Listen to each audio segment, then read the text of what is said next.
नमस्कार, लक्षवेधीमध्ये आपल्या सगळ्यांचं स्वागत। मी प्रसाद काथे। उद्धव ठाकरे चेहरा असलेल्या महाविकास आघाडीच्या सरकारच्या साठी एक पोलीस अधिकारी प्रतिष्ठेपेक्षा मोठा आहे का, असा प्रश्न आता समाज माध्यमांसह महाराष्ट्रात अनेक ठिकाणी विचारला जातोय। त्या पोलीस अधिकाऱ्याचं नाव आहे सचिन वाझे। सचिन वाझे एन्काउंटर स्पेशलिस्ट म्हणून ओळखले जातात।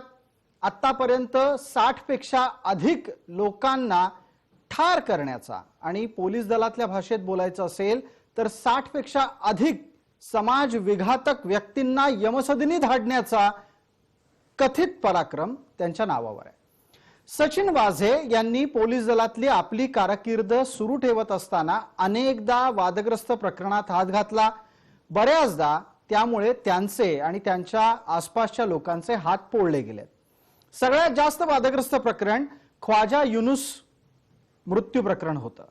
ख्वाजा युनुसचा पोलिसांच्या ताब्यात असताना एका ठिकाणाहून दुसऱ्या ठिकाणी नेत असतानाचा झालेला मृत्यू संशयास्पद ठरला। त्या प्रकरणात वाझेंवर कारवाई झाली। वाझेंनी पदाचा राजीनामा दिला। कालांतराने जवळपास 17-18 वर्षांच्या नंतर ज्या वेळेला महाराष्ट्रामध्ये शिवसेनेचं सरकार आलं त्यावेळेला 4 जून 2020 ला वाझे सत्तेत असलेल्या शिवसेनेच्या मदतीने पोलीस दलात परत आले। सचिन वाझे पोलीस दलात परत आल्याच्या नंतर त्यांच्या सोबत इतरही काही पोलीस अधिकारी परतले होते, पण त्यात सुद्धा सचिन वाझे यांनी धडाकेबाज कारवाई सुरू केली। सचिन वाझेंच्या बाबतीत कारवाई होत असताना त्यांच्या वरिष्ठांना कदाचित ही धाकधूक होती की ज्या धाडसी पद्धतीने ते काम करतात ती धाडसी पद्धत आणखी नव्या वादात पडायला नको। पण अखेरीस तेच झालं। जे यापूर्वी घडलं होतं तेच आत्ताच्या घडीला अंबानी धमकी प्रकरणामध्ये दिसतंय। सरकार आत्ताच्या घडीला प्रतिमेच्या बाबतीत सचिन वाझेंमुळे अडचणीत आलेलं आहे। हा मुद्दा सरकारच्या स्थिरतेला आम्हाला आत्ता लागू करायचा नाही, पण सरकारची प्रतिष्ठा प्रतिमा ही मात्र एका पोलीस अधिकाऱ्याच्या वर अवलंबून आहे का, असा प्रश्न यामुळे उपस्थित होतो। विरोधक सत्ताधारी यांनी आपापल्या भूमिका अत्यंत स्पष्ट केलेल्या आहेत, पण दोघांसाठी महत्त्वाचा प्रश्न एकच, सचिन वाझेंचं करायचं काय।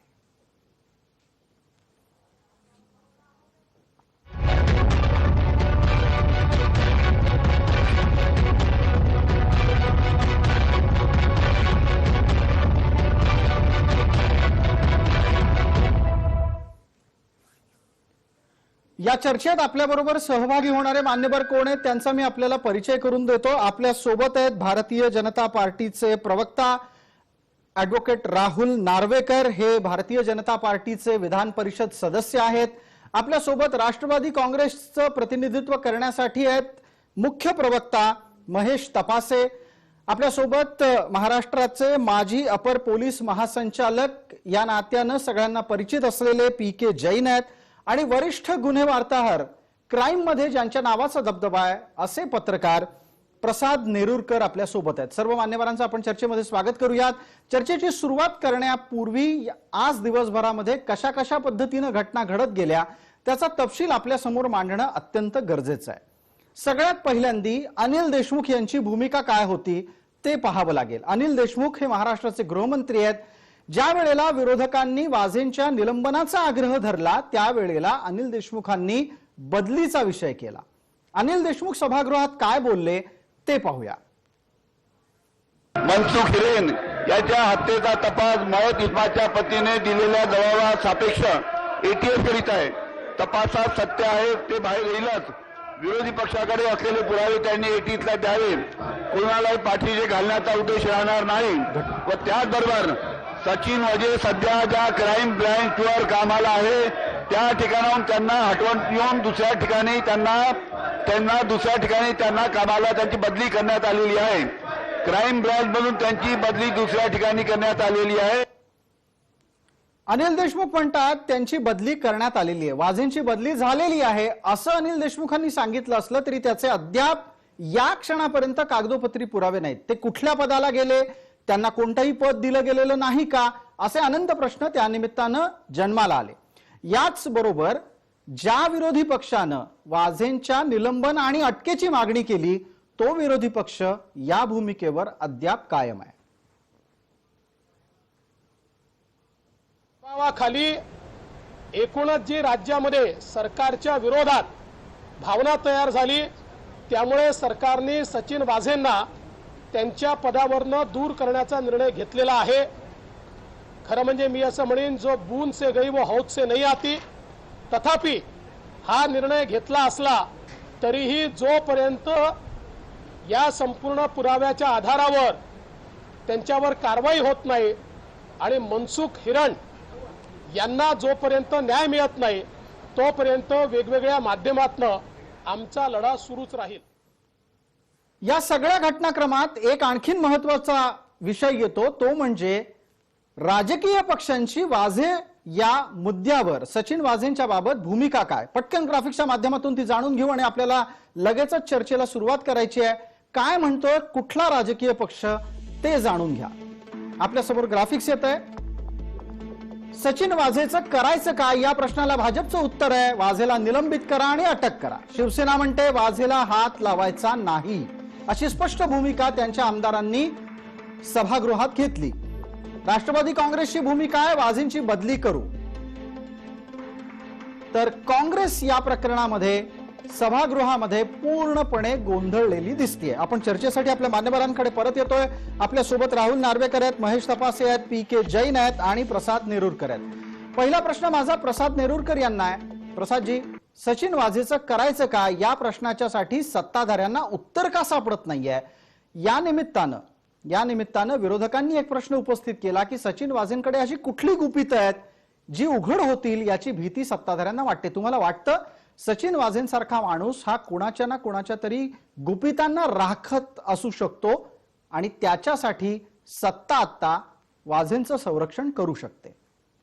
शक्यता नाकारता येत नाही. ज्या प्रकारचा घटनाक्रम आहे तो घटनाक्रम पाहता कुठलीही यंत्रणा, कुठलीही तपास यंत्रणा सध्या त्या घटनेवर शिक्कामोर्तब करायला राजी नाही. ज्या दिवशी अंटाल्याच्या बाहेर ती गाडी सापडली त्याच्या 3 ते 4 तासानंतर इंटेलिजन्सचं मुंबईतलं पथक तिथे पोहोचलं होतं. त्याच्यानंतर अतिरेकी विरोधी पथकही तिथे पोहोचलं. त्यांनी प्राथमिकदृष्ट्या जे संपूर्ण चित्र पाहिलं तर तिथे त्यांना काहीतरी शंकास्पद वाटलं आणि म्हणून त्याने दुसऱ्या दिवशी पुन्हा ठोस असा तपास केला. त्या तपासामधून आणखीन खोल जाता असं कळलेलं आहे की हा एक बनाव असण्याची शक्यता नाकारता येत नाही. त्या दृष्टीने त्यांनी आपल्या केंद्रातल्या वरिष्ठ अधिकाऱ्यांकडे या संदर्भातले अहवाल पाठवले आणि तेच अहवाल गेल्या 4-5 दिवसानंतर फडणवीसांमार्फत या सभागृहात पाडले जातात. या मागे फक्त या राज्य सरकारला आता कसं कैचित पकडायचं आणि ह्या प्रकरणाचा किती मोठा बाऊ करायचा आणि राष्ट्रपती राजवटीकडे हे सरकार कसं ढकलायचं या दृष्टीने प्रयत्न होताना दिसत आहेत. प्रसादजी, आपल्याला हा विषय सरकारच्या स्थिरतेपर्यंत जाईल असं वाटतं. इतक्या मोठ्या शक्यता जर तुम्हाला जाणवतात तर सत्तेत बसलेल्या व्यक्तीला त्या का जाणवू नयेत आणि एका पोलीस अधिकाऱ्याच्यासाठी सरकारची प्रतिष्ठा पणाला लावावी अशी कुठली गुपितं वाझेंकडे लपलेली असू शकतात, कोणाची असू शकतात? वास्तविक वाझेंनीच त्यांच्या वरिष्ठ अधिकाऱ्यांची संपूर्णपणे दिशाभूल केल्याचं स्पष्ट दिसते. जी गाडी वाझे गेले 4 महिने स्वतः वापरत होते तीच गाडी मुकेश अंबानींच्या अंटाल्या बाहेर सापडल्यानंतर वाझेंनी स्वतःहून पोलीस आयुक्तांना येऊन सांगायला हवं होतं की ही गाडी मीच वापरत होतो आणि ही अमुक त्या माणसाची आहे आणि आपण त्या दृष्टीने तपास करू. मात्र हा संपूर्ण तपास भरकटला आणि त्याच्यानंतर ज्या संपूर्ण गोष्टी तपासामध्ये उघडकीस येत आहेत की त्या मनसुखचे आणि वाझेंचे संबंध, त्याच्यानंतर ती गाडी तिकडे सापडल्यानंतर तिथे घाटकोपर पोलीस गेले, मग विक्रोळी पोलीस गेले, मग ATS गेलं, मग क्राईम ब्रँच गेलं, मग स्वतः CIVचे वाझे गेले. वास्तविक अशा प्रकारची जिलेटिनच्या गांड्या असलेली गाडी सापडल्यावर ते प्रकरण तातडीनं ATSला द्यायला हवं होतं आणि दुसऱ्या दिवशी हा संपूर्ण तपास NIA कडे जायला हवा होता. तशी कायद्यातली तरतूद आहे. मात्र मुंबईतल्या वरिष्ठ अधिकाऱ्यांनी या संपूर्ण गोष्टीकडे कानाडोळा केला आणि त्यानंतर तातडीने जे मनसुख हिरेन हा एकतर त्यांचा तो संशयास्पद होता किंवा तो विटनेस होता, तर त्याच्यामुळे त्यांना सुरक्षा देणे हे भाग होतं. या सगळ्या गोष्टी त्यांनी न केल्यामुळे हे सरकार पर्यायानं, कारण लॉ अँड ऑर्डरची ज्यांच्याकडे व्यवस्था आहे त्या पोलीस खात्यातल्या वरिष्ठ अधिकाऱ्यांच्या एकदम गोंधळ कारभारामुळे हे सरकार अडचणीत आलंय. आणि सरकार आता कोणाला वाचवू पाहतंय की सरकारमुळे आणखीन कोण अडचणीत येणार आहेत, या गोष्टीचा उलगडा आणखीन काही दिवसानंतर आपल्याला नक्कीच होईल. अगदी प्रसादजी, आपण अत्यंत तपशीलवार ज्या गोष्टी सांगितल्यात त्या टप्प्याटप्प्यानं महत्वाच्या गोष्टी अधोरेखित करायला हव्यात. पहिला मुद्दा, वाझेंनी ज्या पद्धतीनं भूमिका घेतली ती चिंताजनक आहे. पोलीस आयुक्तांना अंधारात ठेवल्याची शक्यता आहे. तपास ज्या पद्धतीनं पुढे सरकायला हवा होता दुर्दैवानं ते झालं नाही. थोडक्यात काय, अनेक लूप होल्स, अनेक कमतरता या संपूर्ण प्रकरणात आहेत आणि मुळात हे प्रकरण बनावाचंच असू शकतं अशी एक शक्यता व्यक्त होतीये.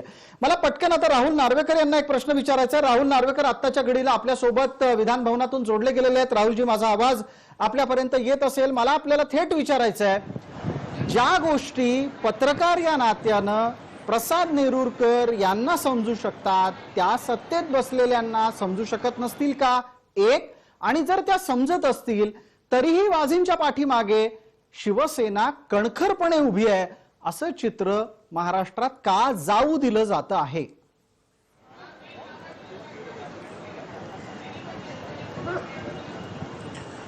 सर्वप्रथम आपल्याला सांगू इच्छितो की सामान्य माणसाची समज हीच असते की सरकार हे सामान्य माणसाला न्याय मिळवून देण्यासाठी आणि प्रत्येक व्यक्तीची सुरक्षेची जबाबदारी घेऊन सत्तेत बसलं असतं.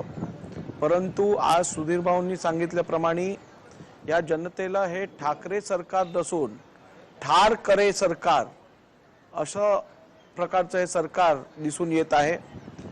यापूर्वीही अनेक पोलीस कर्मचाऱ्यांवर गैरवर्तणूक आणि चुकीच्या प्रकारची कारवाई केल्यामुळे त्यांना विधिमंडळ सदस्यांनी जेव्हा हा विषय उचलला त्या वेळेला अनेक पोलीस कर्मचाऱ्यांना त्यांच्या पदावरून दूर करून त्यांच्या विरुद्ध इन्क्वायरीज सेटअप केल्या गेल्या होत्या. मला समजत नाही की एक API साठी सरकार त्यांना काय एवढं पाठीशी घालते.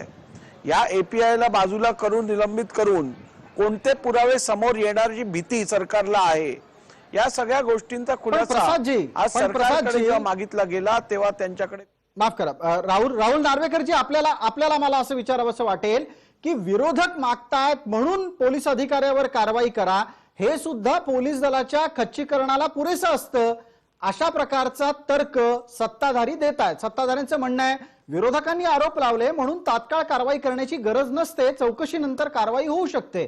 हा तर्क सत्ताधाऱ्यांचा आहे. विरोधकांकडे याला तर्क आधारित उत्तर आहे का? राहुल नार्वेकर, बिलकुल आहे. जर का विरोधक बिनबुडाचे आरोप करत असतील तर साहजिकपणे कोणीही सरकारमधली व्यक्ती त्याच्यावरती अशी कारवाई करायची दखल घेणार नाहीत. परंतु जेव्हा ज्याचा खून झालाय किंवा ज्याची दुर्दैवी हत्या झाली आहे अशा व्यक्तीच्या बायकोनी, अशा पत्नीनी, अशा व्यक्तीच्या मुलांनी जेव्हा लेखी स्टेटमेंट दिलं असतं आणि त्यात त्यांनी साफ सांगितलं असतं की सदर हा पोलीस कर्मचारी त्यांच्या पतीच्या मृत्यूसाठी जबाबदार आहे, त्यांनी दिलेला सिक्वेन्स जर आपण बघितलात तर त्याची गाडी वजे वापरतात, वजे गेले 3-4 दिवस त्यांना मृत्यूच्या पहिली 3-4 दिवस त्याच्या संपर्कात असतात, त्या वजेना तो भेटतो. एवढे सगळे पुरावे असताना 2-3-4 जणांचे स्टेटमेंट असताना, कोरॅबोरेटेड एव्हिडन्स असताना जर का सरकारला पावलं उचलायची नसतील तर यातून त्यांची भूमिका आणि त्यांची भीती हे दोन्ही दिसून येतं. ठीक आहे, महेश तपासे आपल्या सोबत या क्षणाला जोडले गेले आहेत ऑनलाईन पद्धतीनं. महेशजी, सगळा विषय आपल्यापर्यंत पोहोचलाय. तुम्हाला वैयक्तिकरित्या ही भूमिका कितपत पटेल माहिती नाही, पण प्रश्नाच्या माध्यमातून मी आपल्या समोर ती ठेवतो. शिवसेनेच्या हट्टासाठी राष्ट्रवादी स्वतःच्या प्रतिमेचं बलिदान देतेय का? अजिबात नाही. कोणालाही वाचवण्याचा कुठलाच प्रकारचा हट्ट नाही. हे मनसुख हिरेन प्रकरण असो, त्याच्यामध्ये जो कोणी आरोपी असेल, दोषी आढळला त्याच्यावर पूर्णपणे शासन कारवाई करेल असं वचन, अशी ग्वाही खुद्द गृहमंत्र्यांनी आज विधानभवनामध्ये काल पण दिली, आज पण ते बोलले. या संदर्भामध्ये कोणालाही वाचवण्याची, कोणालाही पाठीशी घालण्याची भूमिका अजिबात म्हणजे अजिबात नाही. पण महेशजी आपले गृहमंत्री असं म्हणतात की आपण कोणाला पाठीशी घालू इच्छित नाही, आपण संबंधित व्यक्तीची, सचिन वाझेची बदली केलेली आहे. अहो बदली केली तर बदली कुठे केली? बदली केली नसेल तर ते काय करणार याची उत्तरं नाही आली अजून. बर, बदली केली तर बदलीचा आदेश सुद्धा कागदोपत्री अजून निघाला नाही, 4 तास झालेत. ठीक आहे, गृहमंत्र्यांनी विधान भवनामध्ये सदरचं वाक्य म्हणलं, सदनची त्यांनी भूमिका त्याची मांडली. आता विधान भवनामध्ये मांडलेली भूमिका ही सत्यामध्ये उतरेलच ना. त्याच्यामध्ये आता गृहमंत्री बदलीचा आदेश आहे का गृहमंत्री काढत नसतात की मुंबई पोलीस आयुक्त किंवा डीजी कोण काढत असेल तर मला त्याच्यातली कल्पना नाही. परंतु गृहमंत्र्यांनी त्या संदर्भामध्ये विधान भवनामध्ये पीठासीन अधिकाऱ्यासमोर, अध्यक्षांच्या समोर, विरोधी पक्षांच्या समोर जेव्हा अशी भूमिका मांडली त्याच्यावर कुठल्याच पद्धतीने संशय घेण्याचं कारण नाही. गृहमंत्री म्हणताले बदली होणार म्हणजे होणार. तो गृहमंत्री म्हणतात बदली होणार म्हणजे होणार. महेश तपासेंनी ही भूमिका मांडली आहे. महेशजी मला याच निमित्ताने एक पुढचा प्रश्न आपल्याला असं विचारायचा आहे. आपण असं सांगता आहात ना की बदली होणार आहे, यावर एक पटकन प्रसाद नेरुरकरांची भूमिका ऐकून घेऊ. प्रसादजी, आपण पाहताय गृहमंत्र्यांच्या भूमिकेनंतर किती तास उलटले तरी अद्याप कायदेशीररित्या कोणताही कारवाई झालेली दिसत नाही. बदली होणार तर कुठे होणार, कशी होणार, कधी होणार, काय होणार याचा तपशील मिळत नाही. हे काय चाललंय? 30 वर्षाचा अनुभव लक्षात घेता विधानसभेचं अधिवेशन जेव्हा सुरू होतं त्यावेळी अशा प्रकारच्या गुन्ह्यात किंवा एखाद्या मोठ्या ह्याच्या प्रकरणामध्ये कुठला अधिकारी जर त्याच्यावर संशयास्पद भूमिका असेल तर अशा अधिकाऱ्याची तातडीने बदली केली जाते किंवा निलंबनाचे आदेश काढले जातात. मात्र आता हे यांचे बदलीचे आदेश त्यांनी सांगितलेले आहेत सभागृहात. त्याच्यामुळे मुंबई पोलीस आयुक्त आज संध्याकाळी एक ती नोट त्यांची निघते, त्या नोटप्रमाणे त्या पोलीस नोटमध्ये त्यांना कुठे पाठवण्यात येईल त्याची बदली देतील. मिळालेल्या माहितीनुसार त्यांना तूर्त मुंबई पोलीस आयुक्तालयातच ठेवलं जाईल. म्हणजे कुठलाही अधिकारी जेव्हा एक्स्ट्रा असतो तेव्हा तो मुंबई पोलीस आयुक्तालयातच ठेवला जातो. आणि हा जर मुंबई पोलीस आयुक्तांच्या अतिशय जवळचा मर्जीतला अधिकारी असेल आणि ह्याच्यामुळे एवढं जर रान उठत असेल तर त्या अधिकाऱ्याला मुंबई पोलीस आयुक्तालयातच ठेवलं जाण्याची दाट शक्यता आहे. बरं, आपल्याला राहुल नार्वेकरांना विचारायचं आहे. मी त्यानंतर पी.के. जैन यांच्याकडे जाणारच आहे. राहुलजी, इतकं पुरेसं आहे का? कारण तुम्ही निलंबन आणि अटक या 2 गोष्टींच्यासाठी आग्रही आहात. जर बदली झाली असेल तर संबंधित माणूस तपासात हस्तक्षेप करू शकणार नाही, संबंधित तपासातल्या कोणत्याही प्रकारच्या पुराव्यांना छेडछाड करू शकणार नाही आणि साक्षीदारांना धमकवू शकणार नाही, असा तर्क असतो असं मी म्हणालोय. तरी पण तुम्हाला निलंबन आणि अटक वाझेंची हवीच आहे?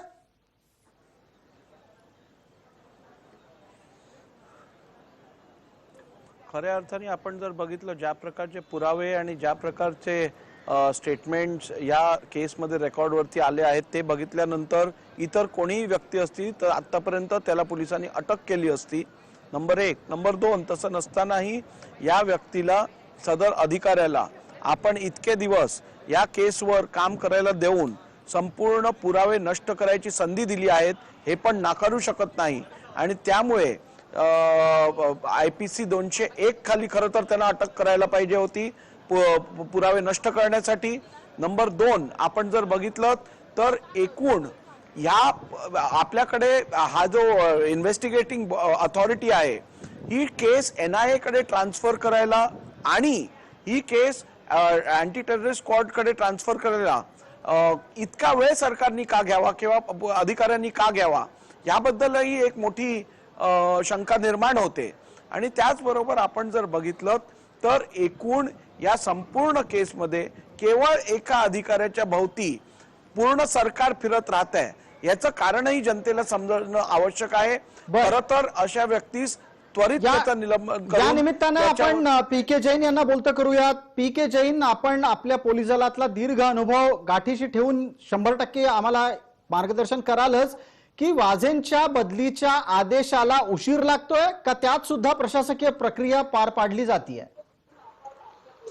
प्रसादजी, मी कालच आपल्या शोवर म्हटलं होतं की या केसमध्ये अशा प्रकारचे अधिकाऱ्यांना ज्यांच्या विरोधात असे सिरियस चार्जेस लागलेले आहेत त्यांना या तपासापासून दूर ठेवलं पाहिजे होता.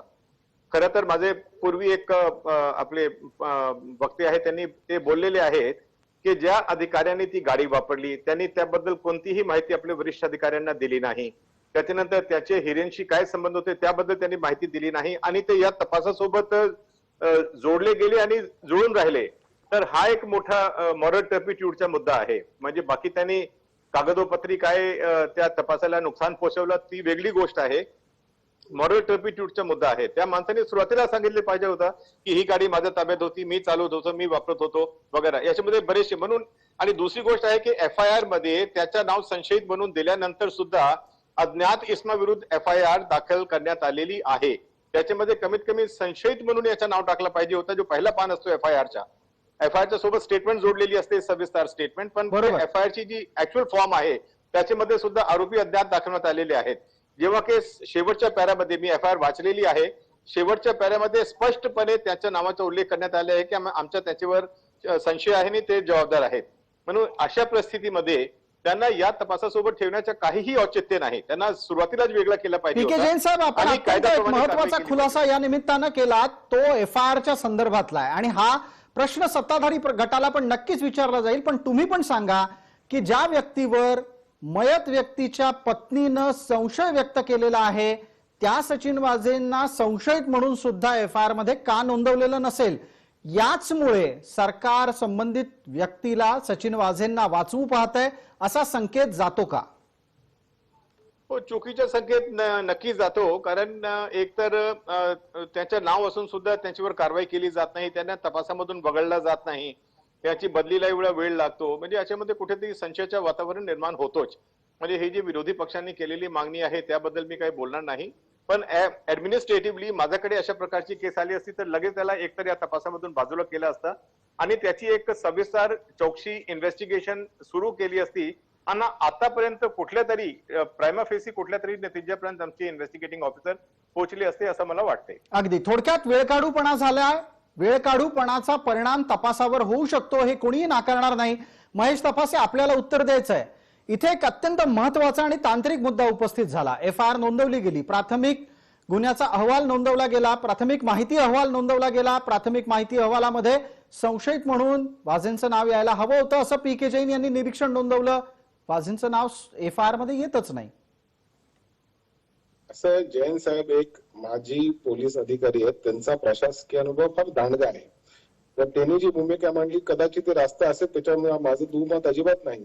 परंतु मी मगासपर्यंत सांगितलं त्या भूमिकेवर मी स्पष्ट ठाम आहे की कोणालाही वाचवण्याची भूमिका राज्याच्या गृहमंत्री असू किंवा महाराष्ट्र महाविकास आघाडी सरकार कोणालाही वाचवण्याची भूमिका नाही. जर सचिन वाझे त्याच्यामध्ये दोषी असतील तर त्याच्यावर कायद्याच्या अनुषंगाने कारवाई त्या ठिकाणी केली जाईल.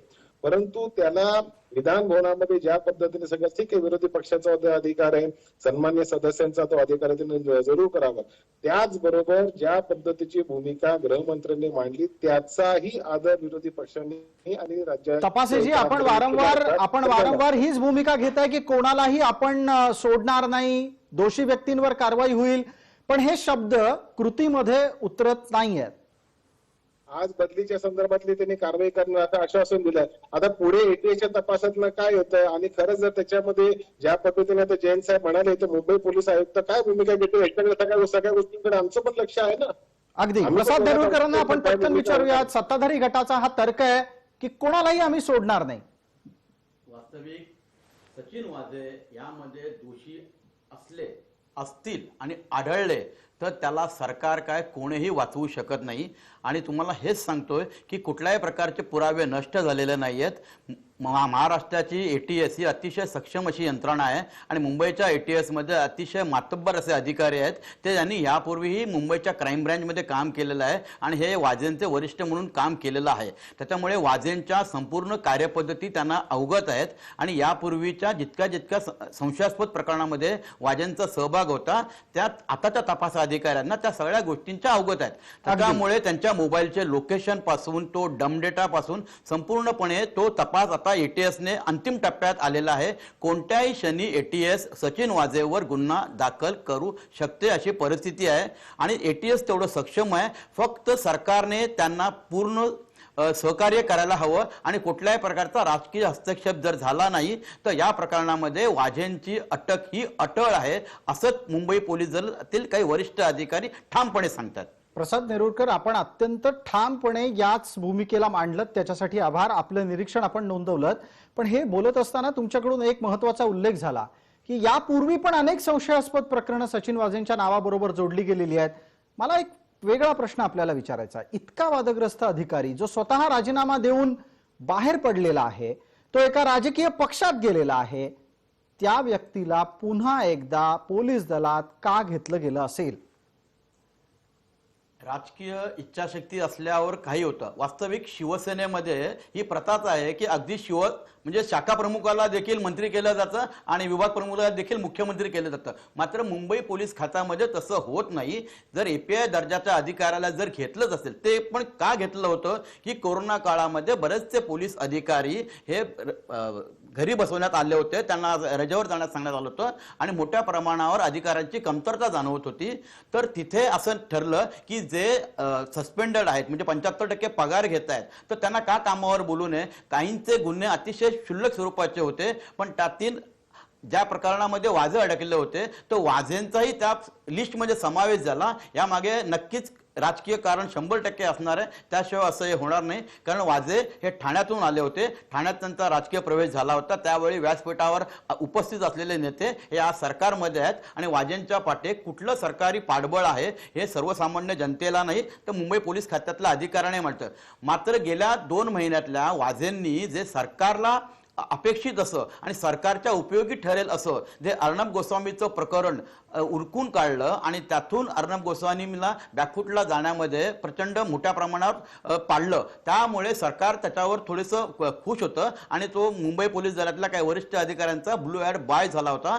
मात्र त्याच्याकडनं ह्या अशा प्रकारच्या घटनांची पुनरावृत्ती व्हायला नको होती, ती झालेली आहे. वास्तविक त्याने स्वतः येऊन पुढे येऊन सांगायला पाहिजे होतं की ही गाडी मी वापरत होतो, हा इथला मनसुख हिरन हा माझा मित्र आहे, मी त्याला ओळखतो, मी त्यांना घेऊन येतो.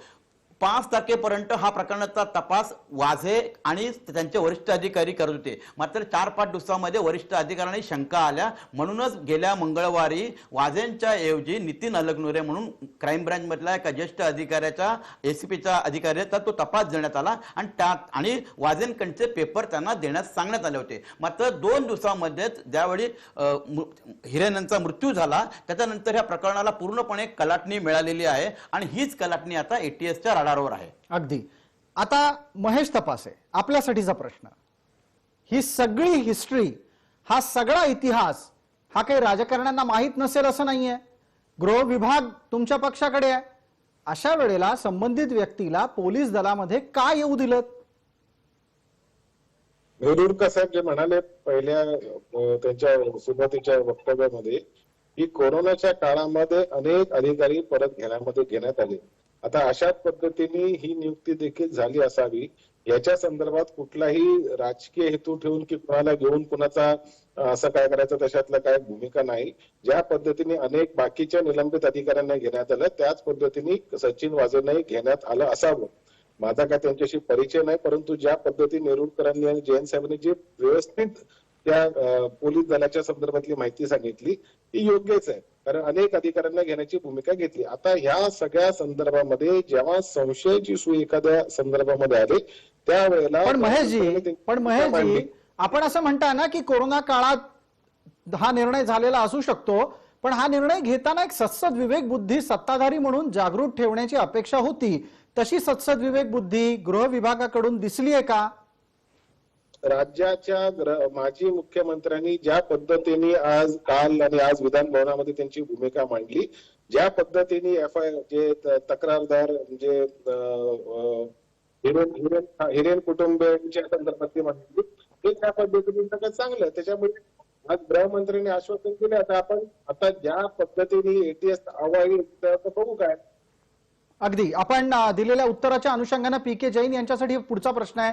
पीके जैनजी, सत्ताधाऱ्यांनी सत्सद विवेक बुद्धी वापरून वाझेंना घ्यायचं की नाही घ्यायचं हे ठरवायला हवं होतं, असं जर एक साधारण निरीक्षण पत्रकारांच्याकडून येत असेल तर हे सत्ताधाऱ्यांना कळत नाही का? आणि म्हणूनच मग वारंवार हा प्रश्न उपस्थित होतो का की एका पोलीस अधिकाऱ्याच्या साठी सरकारची प्रतिष्ठा पणाला लावली जाणं हे राजकीय दृष्ट्या शहाणपणाचं लक्षण आहे का? जैन साहेब. याच्याबद्दल मी काही बोलू शकत नाही. मी आपल्याला फक्त नियमाबद्दल सांगू शकतो. नियम असे आहेत की कोणत्याही अधिकाऱ्याला 6 महिन्यापेक्षा जास्त निलंबनात ठेवण्यात येऊ नये, हा नियम आहे आणि हा नियम सर्व खात्यांना लावला जातो. फक्त पोलीस याला अपवाद आहेत. पोलिसाच्या केसमध्ये आता हा सचिन वाझे जरी त्यांनी त्याला सस्पेंड करण्यात आला, त्यांनी राजीनामा दिला, राजीनामा स्वीकार होऊ शकला नाही कारण त्याच्या विरुद्ध गुन्हा दाखल झाला होता आणि त्याची विभागीय चौकशी चालू होती. परंतु तसा नियम असताना सुद्धा 6 महिन्यामध्ये अशा प्रकारचे गंभीर गुन्ह्यामध्ये जे आरोपी असतात किंवा ज्याच्या विरुद्ध मॉरल टर्पिट्यूडचे केसेस असतात, अशा अधिकाऱ्यांना 6 महिन्यामध्ये रिइन्स्टेट केला जात नाही. हा म्हणजे काही असू द्या, हे आमच्या खात्याची पद्धत आहे. पण खरं तर त्यांना 6 महिन्यानंतर प्रत्येक अधिकाऱ्याला रिइन्स्टेट होण्याचे अधिकार आहे. आता यांना किती वर्ष झाले, आता 2008 पासून 7 पासून हे सस्पेंडेड होते, बरोबर. 2020 मध्ये त्यांना घेण्यात आला. म्हणजे मी आपल्याला फक्त नियम सांगू शकतो, पण पोलीस खाता बाकीचे शासकीय नियमांना अपवाद आहे. अगदी, पण आपण याच नियमाच्या आधारे नैतिकतेची जर चर्चा केली तर सेवेत परत घेत असताना नैतिकतेचा विचार पोलीस अधिकारी करतच असतील.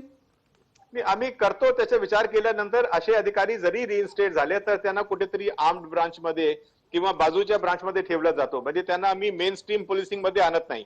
आता या केसमध्ये काय झालं, सचिन वाझेला रिइन्स्टेट केल्यानंतर त्याची लगेच बदली त्याची क्राईम ब्रांच मध्ये करण्यात आली. क्राईम ब्रांच म्हणजे ज्या ठिकाणातून ते सस्पेंड झाले होते किंवा त्याच्यावर कारवाई झाली होती त्याच ठिकाणी त्यांना परत आणण्यात आला.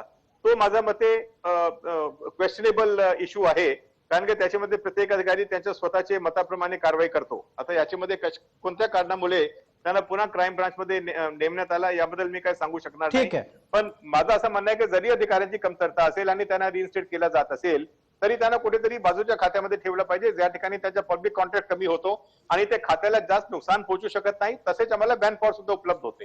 अगदी थोडक्यात काय तर पोलीस दलाची प्रतिमा सुद्धा या निमित्तानं डागाळली जाते का काय, हाही सवाल आता माजी आणि वरिष्ठ पोलीस अधिकारी उपस्थित करतात. एक आणखीन प्रश्न आपल्याला या निमित्तानं घ्यायचा आहे, त्यानंतर आपण छोटीशी विश्रांती घेणार आहोत. एक पटकन प्रश्न राहुल नार्वेकरांना विचारू इच्छितो.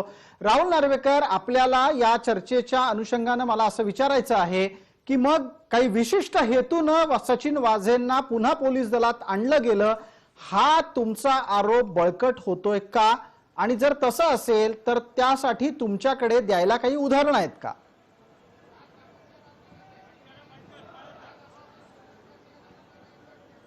हे बघा, सचिन वाझेंना सर्वप्रथम जे हटवण्यात आलेलं ते उच्च न्यायालयाच्या आदेशानुसार त्यांना बाजूला ठेवण्यात आलेलं. असं असतानाही करोना काळात करोनाचं कारण सांगून, पोलीस अधिकाऱ्यांची गरज आहे असं सांगून एक हायपॉवर कमिटी एस्टॅब्लिश केली गेली आणि त्या हायपॉवर कमिटीच्या रेकमेंडेशन्सवरती या अधिकाऱ्यांना परत घेतलं गेलं. त्यामुळे खऱ्या अर्थाने त्यांना पोलिसिंग जॉब द्यायचा होता तर इतक्या महत्त्वाची जबाबदारी द्यायची काय गरज होती? ज्या अधिकाऱ्यांना फील्ड ड्युटी का नाही दिली गेली? त्यामुळे अशा सगळे प्रश्न उद्भवतात. त्यामुळे सर्वप्रथम त्यांना परत ड्युटीवरती रुजू करून घेणं हे सर्वप्रथम चुकीचं आहे, हायकोर्टच्या आदेशाच्या विपरीत आहे. आणि असं असतानाही सरकार ज्या प्रकारे त्यांचा बचाव करत आहे ते निश्चितपणे या लोकशाहीसाठी घातक आहे. लोकांचा विश्वास हा सरकारवरनं उडाला तर निश्चितपणे लोकशाहीसाठी ते घातक ठरेल. ठीक, या चर्चेत एक छोटीशी विश्रांती. लक्षवेधीच्या पुढच्या भागात आपण लगेचच परत येतोय आणि त्याच दरम्यान आपण हे शोधण्याचा प्रयत्न करू की एका बाजूला वाझे आहेत, दुसऱ्या बाजूला मनसुख आहे. मनसुख का मेला असेल याचं उत्तर शोधण्याचाही आपल्याला प्रयत्न करायचा आहे.